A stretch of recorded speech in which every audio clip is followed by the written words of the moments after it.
And there's Amrita and Leto, Pritish, Cody, Shelley, and Dottie. And we're up. Mm-hmm.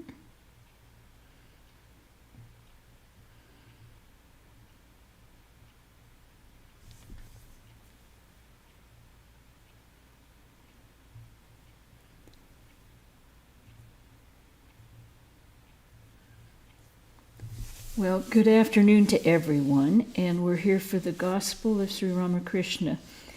If you're following along at home, we're on page 794, and starting with the songs, where it says Trilokya was seated on the floor. Trilokya was seated on the floor to the north of the small couch. He was going to sing. Sri Ramakrishna said to him, "Ah, how sweetly you sing." Trilokya sang to the accompaniment of a tampura. "I have joined my heart to thee, all that exists art thou. Thee only have I found, for thou art all that exists. O Lord, beloved of my heart, thou art the home of all.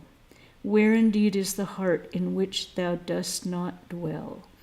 Thou hast entered every heart, all that exists art thou. Whether sage or fool, whether Hindu or Mussulman, thou makest them as thou wilt. All that exists art thou. Thy presence is everywhere, whether in heaven or in Kaaba. Before thee all must bow, for thou art all that exists. From earth below to the highest heaven, from heaven to deepest earth, I see thee wherever I look. All that exists art thou. Pondering, I have understood. I have seen it beyond a doubt. I find not a single thing that may be compared to thee. To Jafar it has been revealed that thou art all that exists." Jafar is the author of the song. It's very common for the author of the song to give his name in the last line. Trilokya, he sang again, "Thou art my all in all, O Lord, the life of my life, the essence of essence. In the three worlds I have none else but thee to call my own. Thou art my peace, my joy, my hope. Thou art my support, my wealth, my glory. Thou art my wisdom and my strength. Thou art my home, my place of rest, my dearest friend, my next of kin, my present and my future. Thou, my heaven and my salvation. Thou art my scriptures, my commandments. Thou art my ever-gracious Guru. Thou the spring of my boundless bliss. Thou art the way, and thou the goal. Thou the adorable one, O Lord. Thou art the mother tender-hearted. Thou the chastising father. Thou the creator and protector. Thou the helmsman who dost steer my craft across the sea of life." Many of you will remember that Borda Prana had put that song to music that the choir sang quite often. While Sri Ramakrishna listened to the songs, he was overwhelmed with emotion. Again and again he said, "Ah, thou art all. Ah me, ah me." The music was over. It was 6:00 in the evening. Sri Ramakrishna went to the pine grove, M accompanying him. Sri Ramakrishna was laughing and talking. Suddenly he said to M, "Why haven't you eaten any refreshments? Why haven't the others eaten either?" He was eager for the devotees to take some refreshments. Sri Ramakrishna was to go to Calcutta in the evening. While returning from the pine grove, he said to M, "I don't know who will take me to Calcutta in his carriage." It was evening. A lamp was lighted in Sri Ramakrishna's room, and incense was burnt. Lamps also were lighted in the different temples and buildings. The orchestra was playing in the Nahabad. Soon the evening service would begin in the temples. Sri Ramakrishna sat on the small couch. After chanting the names of the different deities, he meditated on the Divine Mother. The evening service was over. Sri Ramakrishna paced the room, now and then talking to the devotees. He also consulted M about his going to Calcutta. Presently, Narendra arrived. He was accompanied by Sarat and one or two other young devotees. They all saluted the master. At the sight of Narendra, Sri Ramakrishna's love overflowed. He tenderly touched Narendra's chin as one touches a baby's to show one's love. He said in a loving voice, "Ah, you have come." The master was standing in his room facing the Ganges. Narendra and his young friends were talking to him facing the east. The master turned toward M and said, "Narendra has come. How can I go to Calcutta now? I sent for Narendra. How can I go now? What do you think?" M, "As you wish, sir. Let us put it off today." Master, "All right. We shall go tomorrow, either by boat or by carriage." To the other devotees, "It is late. Go home now." One by one, the devotees saluted him and departed. Now we're on chapter 42, the car festival at Balaram's house. Monday, July 13th, 1885. Sri Ramakrishna was sitting in Balaram's drawing room with the devotees. It was 9 o'clock in the morning. Balaram was going to celebrate the car festival the following day. The deity Jagannath was worshipped daily in his house. He had a small car which would be drawn along the veranda to celebrate the festival. The master had been specially invited for the occasion. Sri Ramakrishna and M were talking together. Narayan, Tejchandra, Balaram, and other devotees were in the room. The master was talking about Purna, a lad of 15. He was very eager to see the boy. Master to M, "Well, by which road will he come to see me? Please have Purna and Dvija meet each other. When two people are of the same age and have the same inner nature, I bring them together. There is a meaning in this. In this way, both make progress. Have you noticed Purna's longing for God?" M, "Yes, sir. One day I was riding on a tram. He saw me from the roof of his house and ran down to the street. With great fervor, he saluted me from the street." Master with tears in his eyes, it is because you have helped him make the contact through which he will find out the supreme ideal of his life. One doesn't act like that unless one longs for God." Narendra, the younger Narayan, and Purna, these three have a manly nature. It is not so with Bhavanath. He has a womanly nature. Purna is in such an exalted state that either he will very soon give up his body. The body is useless after the realization of God. Or his inner nature will, within a few days, burst forth. He has a divine nature, the traits of a god. It makes a person less fearful of men.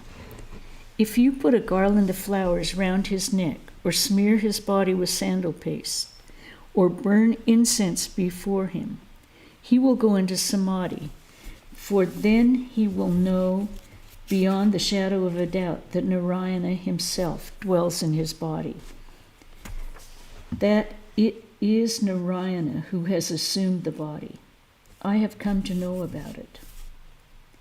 A few days after my first experience of the God-intoxicated state at Dakshineshwar, a lady of a Brahmin family arrived there. She had many good traits. No sooner was a garland put around her neck and incense burnt before her than she went into samadhi. A few moments later, she experienced great bliss. Tears streamed from her eyes. I saluted her and said, "Mother, shall I succeed?" "Yes," she replied. "I want to see Purna once more. But how will it be possible for me? It seems he is a part, footnote says, a part of the divine incarnation. How amazing! Not a mere particle, but a part. Very intelligent, too. I understand that he is very clever in his studies. Therefore, I have hit it right.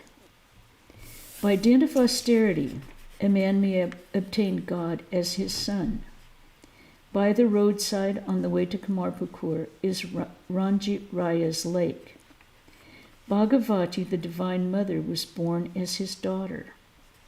Even now, people hold an annual festival there in the month of Chaitra in honor of this divine daughter. I feel very much like going there. Ranjit Raya was the landlord of that part of the country. Through the power of his tapasya, he obtained the Divine Mother as his daughter. He was very fond of her, and she too was much attached to him. She hardly left his presence. One day Ranjit Raya was engaged in the duties of his estate. He was very busy. The girl, with her childlike nature, was constantly interrupting him, saying, "Father, what is this? What is that?" Ranjit Raya tried with sweet words to persuade her not to disturb him and said, "My child, please leave me alone. I have much work to do." But the girl would not go away. At last, absent-mindedly, the father said, "Get out of here." On this pretext, she left home. A peddler of conch shell articles was going along the road. From him, she took a pair of bracelets for her wrists. When he asked for the price, she said that he could get the money from a certain box in her home. Then she disappeared. Nobody saw her again. In the meantime, the peddler came to the house and asked for the price of his bracelets. When she was not found to be at home, her relatives began to run about looking for her. Ranjit Raya sent people in all directions to search for her. The money owed to the peddler was found in the box as she had indicated. Ranjit Raya was weeping bitterly when people came running to him and said that they had noticed something in the lake. They all ran there and saw an arm with conch shell bracelets on the wrist being waved above the water. A moment afterwards, it disappeared. Even now, people worship her as the Divine Mother at the time of the annual festival. To M, all this is true. M, yes, sir. Master, Narendra now believes these things. Purna was born with an element of Vishnu. I worshipped him mentally with bell leaves, but the offering was not accepted. Then I worshipped him with tulsi leaves and sandal paste. And the footnote says, bell leaves are for Shiva, whereas tulsi and sandal are offered to Vishnu. That proved to be all right. God reveals himself in many ways, sometimes as man, sometimes in other divine forms made of spirit. One must believe in divine forms. What do you say? M, it is true, sir. Master, the Brahmani of Kamarhati, that's Gopal Ma, sees many visions. She lives all by herself in a lonely room in a garden on the bank of the Ganges. She spends her time in japa. Gopala sleeps with her. The master gives a start. It is not imagination, but fact. She saw that Gopala's palms were red. He walks with her. She suckles him at her breast. They talk to each other. When Narendra heard the story, he wept. Formerly, I too used to see many visions, but now in my ecstatic state, I don't see so many. I am gradually getting over my feminine nature. I feel nowadays more like a man. Therefore, I control my emotion. I don't manifest it outwardly so much. The younger Narayan has the nature of a man.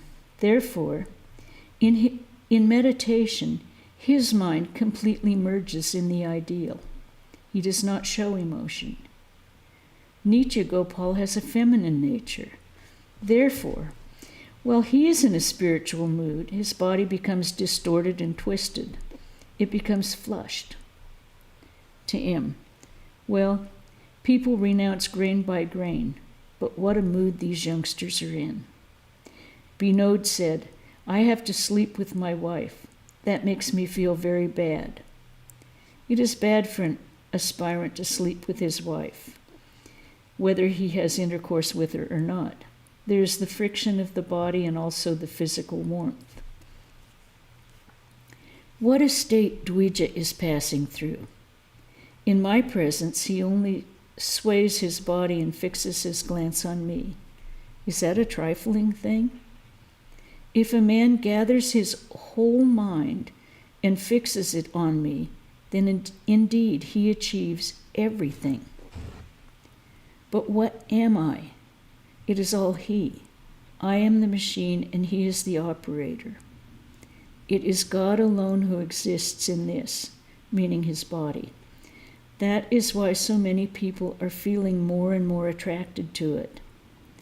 A mere touch is enough to awaken their spirituality. This attraction, this pull, is the attraction of God and of none else. Tarak of Bulgaria was going home from Dakshineshwar. I clearly noticed that a flame-like thing came out of this, meaning his body, and followed him. A few days later, Tarak came back to Dakshineshwar.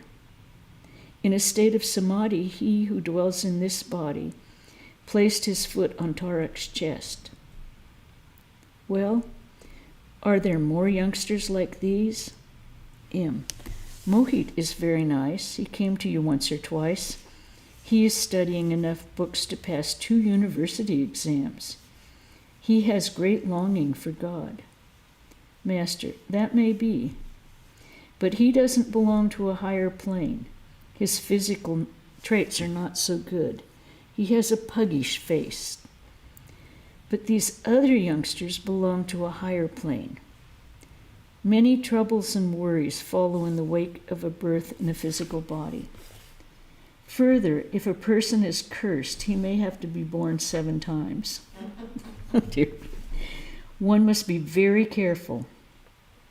One has to assume a human body if one cherishes the slightest desire. Excuse me.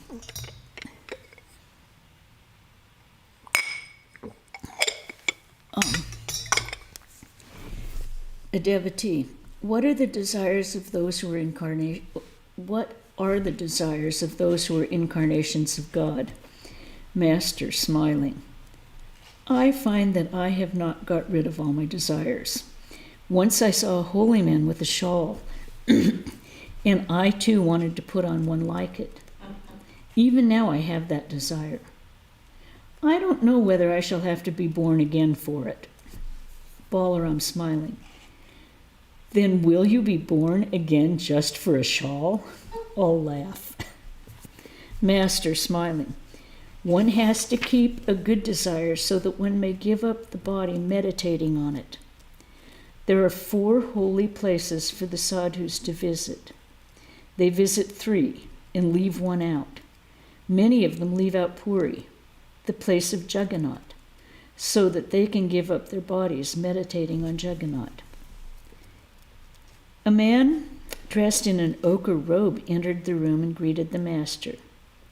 Privately, he was in the habit of criticizing Sri Ramakrishna, so at the sight of him, Balaram laughed.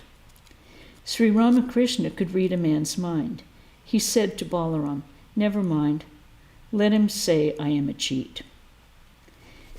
Sri Ramakrishna was talking to Tej Chandra. Master, I sin for you so often. Why don't you come?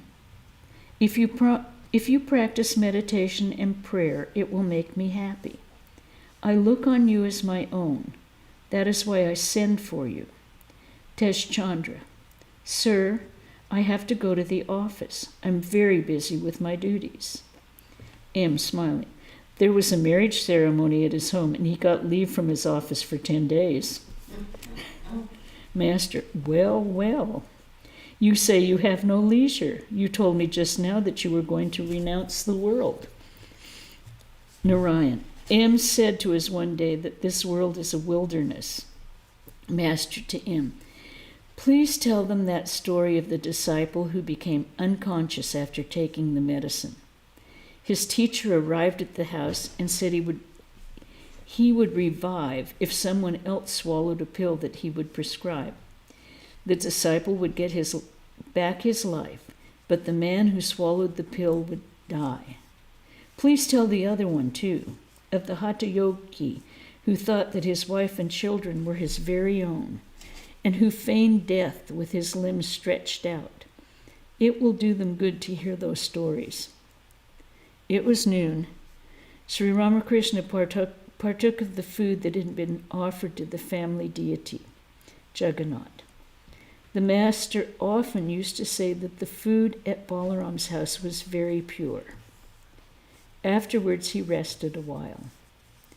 Late in the afternoon, Sri Ramakrishna sat with the devotees in the drawing room of Balaram's house. Chandra Babu of the Kartabhaja sect and a witty Brahmin were there. The Brahmin was something of a buffoon. His words made everyone laugh.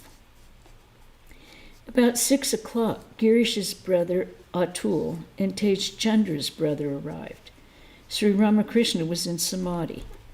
A few minutes later he said, still in the ecstatic mood, can one become unconscious by meditating on consciousness? Can one lose one's mind by thinking of God? God is the very nature of knowledge. He is the very nature of eternity, purity, and consciousness. Sri Ramakrishna said to the witty Brahmin, why do you waste your time with these frivolous jokes about insignificant worldly things? Direct your mind to God. If a man can calculate about salt, he can also calculate about sugar candy. Brahmin smiling, please attract me. Master, what can I do? Everything depends on your effort. Your mind is your own. Give up this trifling buffoonery and go forward toward God. You can go further and further along that way. The brahmachari asked the woodcutter to go forward. At first, the woodcutter found a sandalwood forest. Next, a silver mine. Next, a gold mine. And then gems and diamonds. Brahman, there is no end to this path. Master, where you find peace, there is the end. About a new visitor, Sri Ramakrishna said, I didn't find any substance in him. He seems worthless. Boy, I'd hate to have that said. It was dusk. Lamps were lighted in the room. Sri Ramakrishna was meditating on the Divine Mother and chanting her name in his melodious voice. The devotees sat around. Since Balaram was going to celebrate the car festival at his house the following day, Sri Ramakrishna intended to spend the night there. After taking some refreshments in the inner apartments, Sri Ramakrishna returned to the parlor. It was about 10 o'clock. The master said to M, please bring my towel from the other room. A bed was made for Sri Ramakrishna in the adjoining small room. About 10:30, Sri Ramakrishna lay down to sleep. It was summertime. He said to M, you had better bring a fan. He asked the disciple to fan him. At midnight, Sri Ramakrishna woke up. He said to M, don't fan me anymore. I feel chilly. And that's the end of that day, so I think we'll stop there for today. Does anyone have any questions or comments about what we read today? Everyone knows what a car festival is. They take the deity out for a walk around the block, just like We just had it happen here in Santa Barbara. Our Lady of Guadalupe just went out for her, basically it was a car festival. Usually they put her on a palanquin and everyone carries her around on her day. Today, because of COVID, or yesterday, she was put in the back of a truck and was driven around. So we too have our car festivals. Are there any questions or comments? Good to see you. Good to see you, Marie. Good to know you're here, Shelley. Didn't see you. Oh, I wasn't here last week. So you may have been, I wasn't. But it's good to see each and every one of you, and I hope you're doing well. If there are no comments about this, then we'll end with the chant. Om Shanti Shanti Shanti Hari Om Tat Sat Sri Ramakrishna Arpanamastu.